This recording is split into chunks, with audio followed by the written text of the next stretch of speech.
ধান বুনে দেব বাগানে, সোনা ফলবে সারা মাঠে। বন্ধু বন্ধু, এত কষ্ট করছো কেন? একটু ঘুমিয়ে নাও না, জীবন তো একটাই, এত কষ্ট করে কি হবে? ওহো, তুমি আবার এসেছো। সারাদিন ঘুম, সন্ধ্যায় ভাত চাও, কিছু না করে শুধু খেতে চাও কেন? আমি তো ভাবছিলাম আমরা যদি বন্ধুত্ব করি তাহলে আমি তোমার উপকারে আসব, আর তুমিও আমার উপকারে আসবে। কত ভালো হবে, তাই না? তাই বুঝি? তুমি তো বন্ধুত্বের নামে ডিম চুরি করতে এসেছো। বন্ধু, তোমার এই সন্দেহে আমার মন ভেঙে গেল। আমি তো এখন নিরামিষ ভোজী। কি ব্যাপার, সকাল সকাল দেখি বিড়াল আর মুরগি একসাথে চা খাচ্ছে। আজ আকাশে কি সূর্য পশ্চিমে উঠেছে? বিড়াল নাকি আমার বেস্ট ফ্রেন্ড হতে চায়।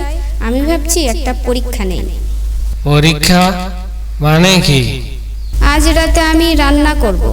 বিড়ালকে বলেছি চাল ধুয়ে রাখতে, দেখি ঠিক মতো করে কিনা। এই চালের পাহাড়, উই উই উই, আমি এখন চাল রাজা। এই এই, তুমি তো চাল ধুয়ে রাখোনি, উল্টো খেলছো। খেলা মানেই তো ভালোবাসা।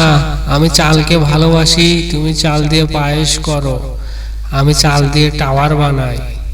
আচ্ছা ঠিক আছে, আজ রাতে পায়েস নয়, চাল টাওয়ার রান্না হবে। বিড়াল মামা, তুমি বন্ধুত্বের যোগ্য কিনা সেটা আজ ঠিক হবে। আমি বলছি ওকে সুযোগ দেওয়া যায়। ও চাল ঠিকঠাক ধোয় না, তবে মনটা খারাপ না, ভালোই। তাহলে এবার থেকে আমি শুধু খাওয়া নয়, একটু কাজও করব। যেমন ধুতে না পারি, অন্তত টেবিল মুছবো।